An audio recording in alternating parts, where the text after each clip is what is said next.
Everyone, welcome to GC expert academy. मैं हूं Rahul sir. और आज हम लोग देखेंगे साहिबगंज चौकीदार भर्ती परीक्षा, जो कि 19 जनवरी को आयोजित होने वाली है।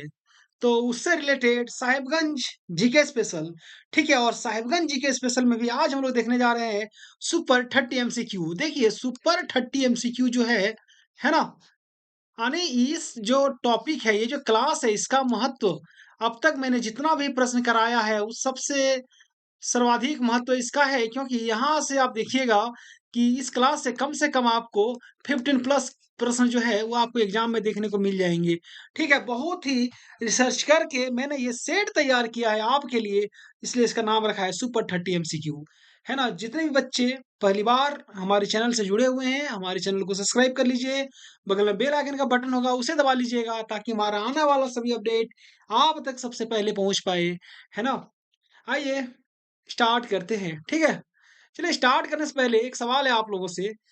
जो आप लोगों की एग्जाम होने वाली है 19 जनवरी को, तो क्या कितने लोगों ने अब तक एडमिट कार्ड ले लिया है? ठीक है, और एडमिट कार्ड अगर मिला तो कहाँ पे मिल रहा है? बहुत सारे लड़के परेशान है। हमें सुबह से कॉल आ रहा है कि सर एडमिट कार्ड कहाँ मिलेगा, डाउनलोड करें कि ब्लॉक में मिलेगा। हम देखे वेबसाइट में भी जाके कि कोई अता पता इसका है ही नहीं, कि मतलब क्या कैसे करके रखा है समझ नहीं आ रहा है। ठीक है, तो मैं इस वीडियो के माध्यम से, ठीक है, साहिबगंज चौकीदार अभ्यर्थियों की ओर से माननीय डीसी महोदय से मैं मांग करना चाहूंगा कि इस मामले में आप थोड़ा अपनी स्पष्टीकरण दें, ताकि सभी छात्रों को एडमिट कार्ड लेने में सहूलियत मिल सके। है ना, आइए स्टार्ट करते हैं। देखिए, पूरा जो सेट है ना, ये एमसीक्यू पे आधारित है। ठीक है, और ये साहिबगंज जीके से रिलेटेड है। आइए पहला प्रश्न देखते हैं कि किस संथाली साहित्यकार ने 1941 में संथाली भाषा के लिए ओल चिकी लिपि तैयार की थी? देखिए, कौन से संथाली साहित्यकार थे, ठीक है, जिसने 1941 ईस्वी में, देखिए एक एक वर्ड में एक एक प्रश्न छुपा हुआ है ना। संथाली भाषा के लिए ओल चिकी लिपि, कौन सा लिपि? ओल चिकी लिपि तैयार किया था। तो यहाँ पे ऑप्शन है, इसका चार ऑप्शन है। पहला है डोमन साहू समीर, दूसरा है रघुनाथ मुर्मू, तीसरा है बाल किशोर बासुकी, चौथा है जोबा मुर्मू। है ना, तो आप लोग फटाफट आंसर बताइए कि एक का आंसर क्या होगा। है ना, चलिए आप लोग देखिए, एक्टिव रहिए, परसों एग्जाम है आपका। फटाफट एकदम आप लोग कमेंट करने में कंजूसी नहीं कीजिए, ठीक है। अगर जितना ज्यादा कमेंट आएगा, जितना ज्यादा लाइक आएगा, मैं आपके लिए एक और वीडियो ज़रूर लेके आऊँगा। ठीक है, हो सकता है शाम तक लेके आऊँ, हो सकता है कल सुबह हो जाए, क्योंकि नोट्स बनाने में टाइम थोड़ा लगता है ना? मैं भी थोड़ा बिज़ी रहता हूँ, सी बिज़ी शेड्यूल में से थोड़ा-सा समय मैं आपके लिए भी निकालता हूँ, है ना? तो देखिए, डोमन साहू समीर इसका सही आंसर हो जाए, सॉरी, इसका क्या आंसर हो जाएगा? रघुनाथ मुर्मू हो जाएगा इसका सही आंसर, है ना?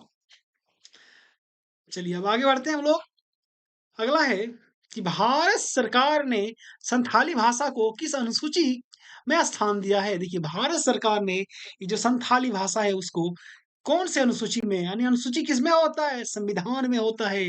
तो संविधान की कौन सी अनुसूची में स्थान दिया है, किस अनुसूची में शामिल किया है? आइए देखते हैं ऑप्शन क्या क्या है। छठवीं अनुसूची है, सातवीं अनुसूची है, आठवीं अनुसूची है, नवीं अनुसूची है। क्या हो जाएगा आंसर? फटाफट कमेंट कीजिए आप लोग, है ना। अपने आप को भी थोड़ा सा जांच लीजिए कि हम, मेरी तैयारी किस स्तर तक हुई है ना। देखिए, रांची का आलम, रांची की बिजली का आलम, है ना। लाइट कट गई भाई, आपके इलाके में भी इस तरह का हाल है क्या? है ना, तो आप लोग कमेंट करके बताइएगा कि आपके इलाके में 24 घंटे में से कितने घंटे बिजली कटती है। रांची में तो क्या बताएं, दिन में 5 बार बिजली कटती है ना। देखिए इधर, इसका सही आंसर हो जाएगा आपका आठवीं अनुसूची। ठीक है, आइए आगे बढ़ते हैं। देखिए, वीडियो को शेयर करते रहिएगा आप लोग। देखिए, खोट्टा भाषा की उत्पत्ति जो है वो खरोष्ठी लिपि से हुआ है। किससे हुआ है? खरोष्ठी लिपि से हुआ है। ठीक है, यह कथन किसका है? मैंने जो पिछला वीडियो अपलोड किया था उसमें मैंने आपको बताया था कि खोट्टा की अपनी लिपि है, जिसे खोट्टा लिपि कहा जाता है, और उसका आविष्कार नागेश्वर महतो ने किया था। ठीक है, लेकिन यहाँ पे प्रश्न क्या है कि खोट्टा भाषा की जो उत्पत्ति है ना, उत्पत्ति के संबंध में, कि खरोष्ठी लिपि से हुआ है, इसका जो किसका कहना है? तो चार ऑप्शन यहाँ पे दिया गया है। पहला है डॉक्टर ए के झा, दूसरा है उमाचरण साव, तीसरा है शिवनाथ परमानी, चौथा है कृष्ण चंद्र दास आला जी। आप लोग फटाफट कमेंट करके बताइए इसका सही आंसर क्या हो जाएगा। है ना, क्या हो जाएगा? डॉक्टर ए के झा। चलिए आइए आगे बढ़े हम लोग। अगला है कि संथाल जनजातियों में विवाह में, ठीक है, देखिए संथाल जनजाति में जो शादी होता है ना उसमें लड़कियों को दिए जाने वाले जो वधु मूल्य होता है उसे क्या कहते हैं? ठीक है, संथाल जनजाति में ना लड़कियों को वधू मूल्य दिया जाता है, ठीक है? तो उसको क्या कहेंगे हम लोग? देखिए 4 ऑप्शन है यहाँ पे आइए देखते हैं। पहला रकम है, दूसरा दहेज है, तीसरा पौन है, चौथा जुर्माना है। आप लोग फटाफट कमेंट करके बताइए कि सही आंसर क्या हो जाएगा? कमेंट करने में एकदम कंजूसी मत कीजिए, ठीक है? जितना ज़्यादा कमेंट कीजिएगा उतना ज़्यादा याद रहेगा।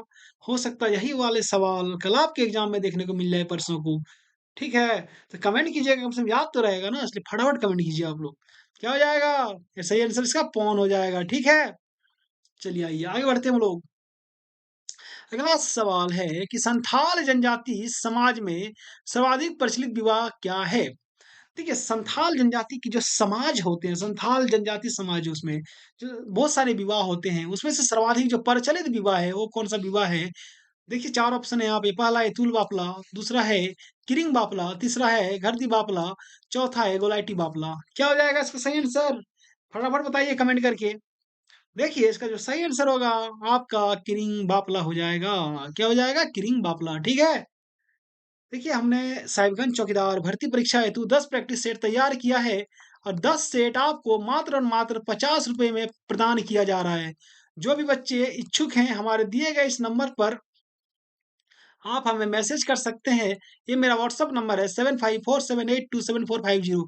इसमें आप लोग मैसेज कीजिए। अब तक कम से कम 700 बच्चों ने हमसे प्रैक्टिस सेट परचेज़ कर लिया है। अब आपकी बारी है। देर मत कीजिए, 2 दिन बाद एग्ज़ाम है, ठीक है? 2 दिन नहीं, कल के बाद परसों एग्ज़ाम है। फटाफट पीडीएफ लीजिए और झटाझट एकदम माने जितना जल्दी हो सके, ठीक है? उसको मल्टीपल टाइम रिवीज़न कर दीजिए, ठीक है? घोर-घार के पी जाइए, जिसको कहा जाता है ठेठ वर्ड में, है ना?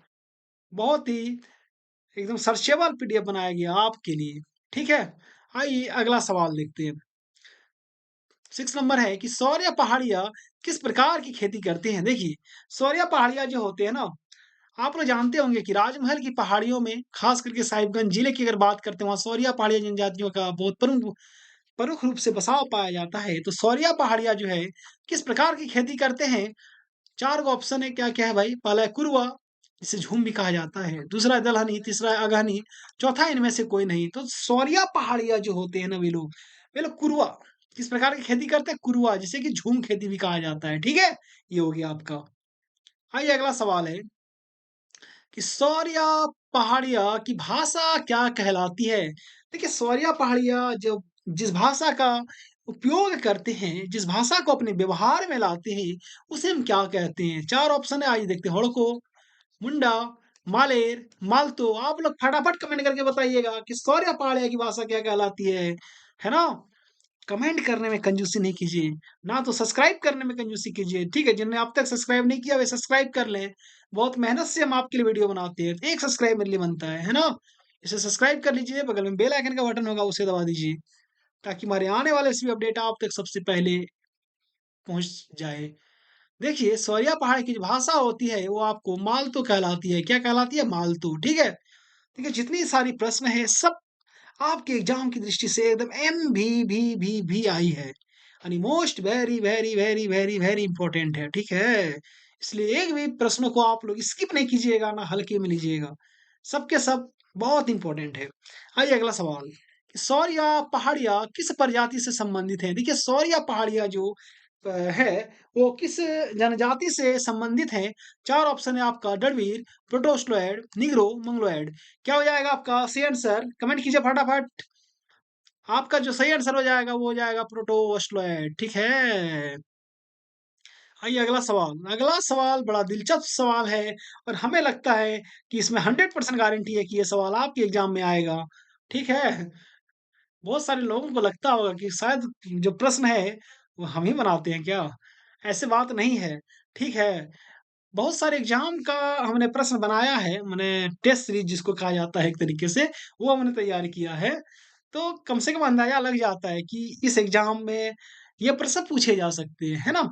यही बात है और कोई बात नहीं है। देखिए, पेशा कानून जो है ना, उसको कब लागू किया गया था? तो पेशा कानून जो होता है उसको देखिए 4 ऑप्शन है, 14 अगस्त 1995, 24 दिसंबर 1996, 25 जनवरी 1997 और 27 अगस्त 1998। तो जो पैसा कानून लागू किया गया था, आप लोग बताइए कमेंट करके क्या होगा सही आंसर? 24 दिसंबर 1996। ठीक है। चलिए आइए आगे बढ़ते हैं हम लोग। ठीक है। प्रश्न संख्या 10। क्या है ना कि जो पैसा क्षेत्र होता है उसमें अनुसूचित जनजातियों जो एसटी होता है ना, एसटी, हाँ, उसके लिए कितना प्रतिशत पद जो है वो आरक्षित रखने का प्रावधान है। देखिए जो भी पैसा क्षेत्र होता है उसमें जो एसटी होता है ना उसके लिए कितना परसेंट पद आरक्षित रखने का प्रावधान है। चार ऑप्शन है यहाँ पे। 50%, 45%, 33%, 80%। क्या हो जाएगा सही आंसर? इसका सही आंसर हो जाएगा आपका 80%। ठीक है। आइए अगला सवाल देखते हैं हम लोग। आगे बढ़ते हैं इस सीरीज में। अगला सवाल है 11 नंबर कि संथाल विद्रोह की शुरुआत कब हुई थी? देखिए संथाल विद्रोह तो जानते हैं आपके ही इलाके में हुई थी, आपके ही जिले से हुई थी। ठीक है, तो कब हुई थी? देखिए कुछ ऑप्शन है यहाँ पे, चार ऑप्शन है। पहला 27 जून 1855, दूसरा 28 जून 1855, तीसरा है 30 जून 1855, चौथा है 29 जून 1855। आप लोग कमेंट करके बता दीजिए, है ना, कि संथाल विद्रोह की शुरुआत कब हुई थी? कब हुई थी? 30 जून 1855 को हुई थी। ठीक है। चलिए आइए अगला सवाल देखते हैं हम लोग। अगला सवाल है बहुत इंटरेस्टिंग है कि संथाली विद्रोहियों ने, ठीक है, जो संथाल विद्रोही थे उसने दिधी थाने थे, जो दिधी थाना है, दिघी थाना हो जाएगा कि दिधी थाना हो जाएगा, जो भी हो है, ठीक है, कि किस दारोगा को तीर मारकर हत्या कर दी, है ना? तो जो दिघी थाने थे उसके एक दारोगा थे, उसको तीर मारकर हत्या कर दी गई थी संथाल विद्रोहियों ने। तो उस दारोगा का नाम क्या था? आइए देखते हैं उसका नाम क्या था। चार ऑप्शन है यहाँ पे। पहला है महेशलाल दत्त, दूसरा है प्रताप नारायण, तीसरा है राजवीर सिंह, चौथा है अमल घोष। क्या हो जाएगा सही आंसर इसका? बच्चा बच्चा जानता होगा इसका सही आंसर, है ना?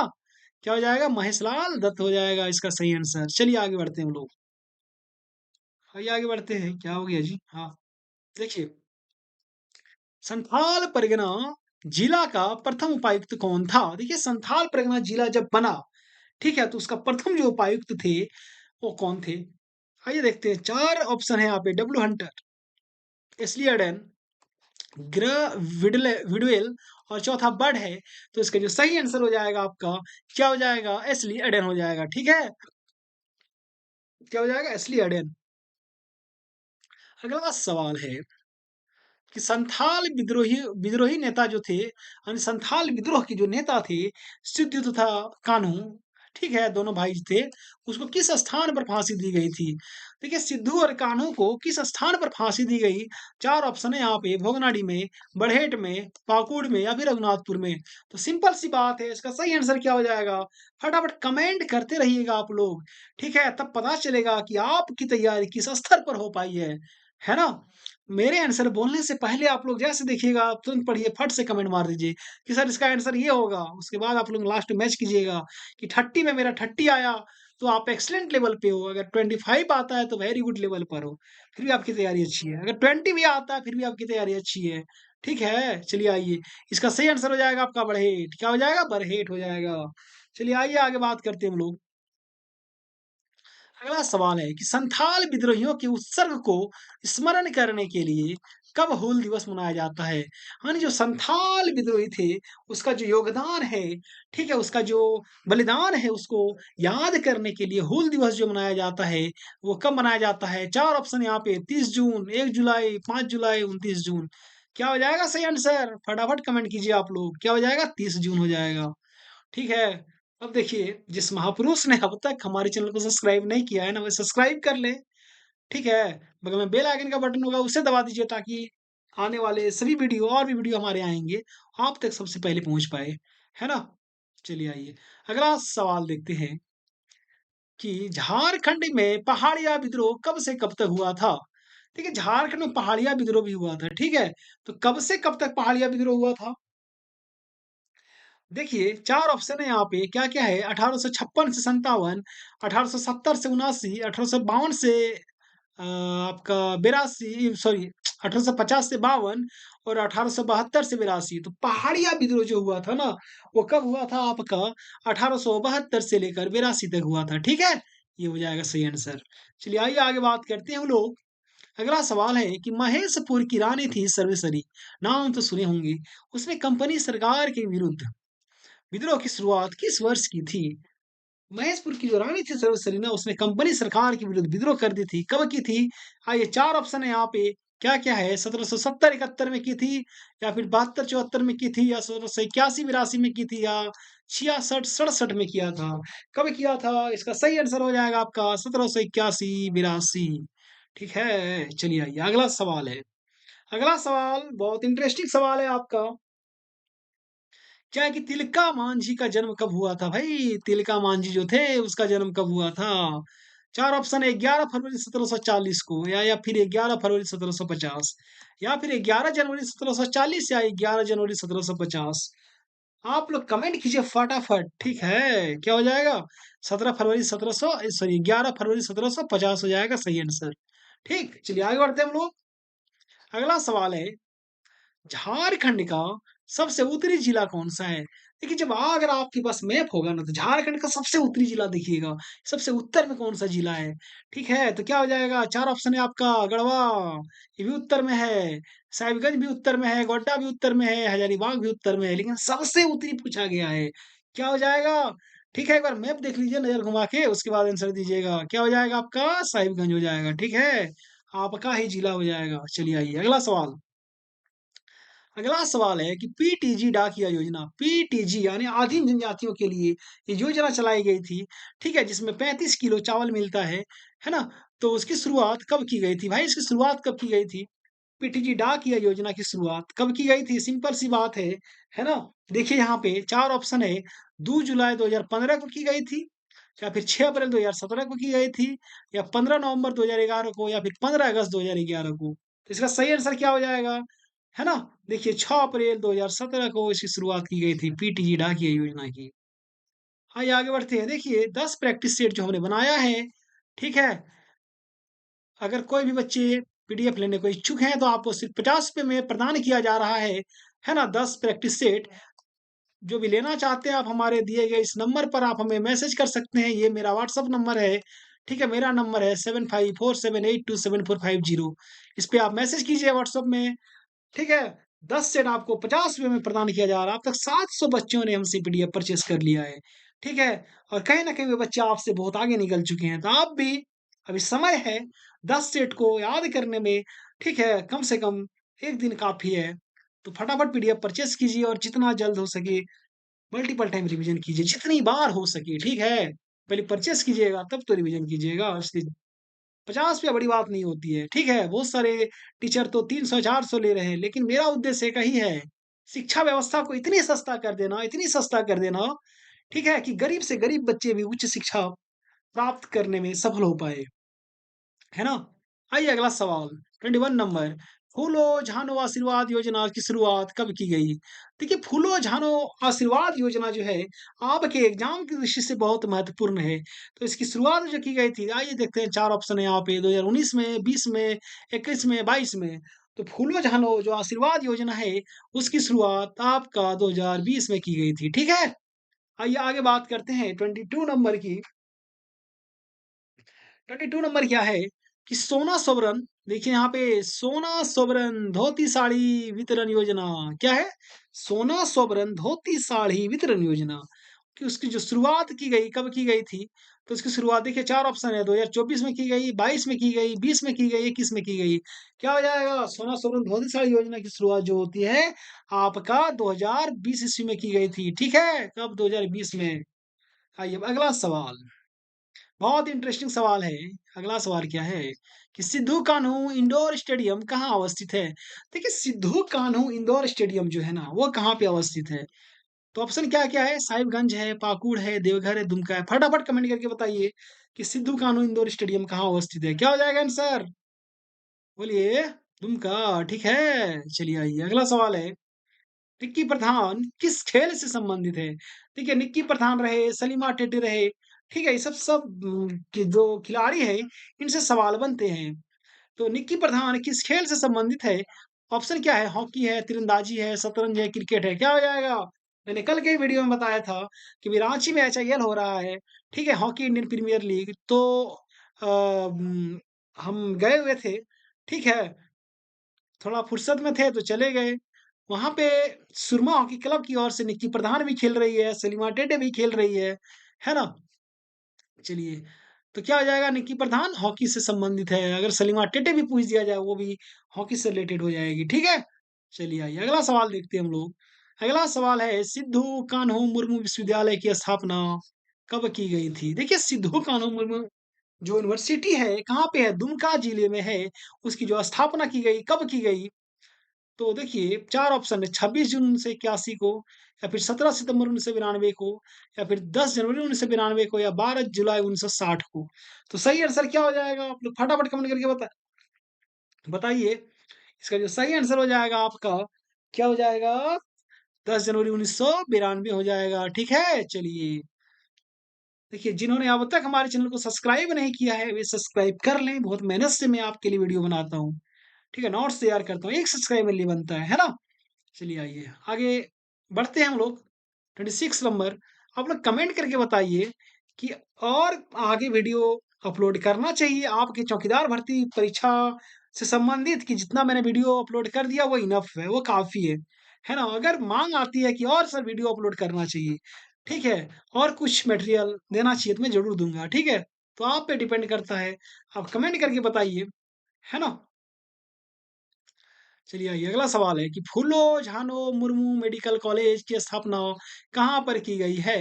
देखिए फूलो झानो मुर्मू मेडिकल कॉलेज की जो स्थापना की गई है, ठीक है, वो कहाँ पर की गई है आपका? तो देखिए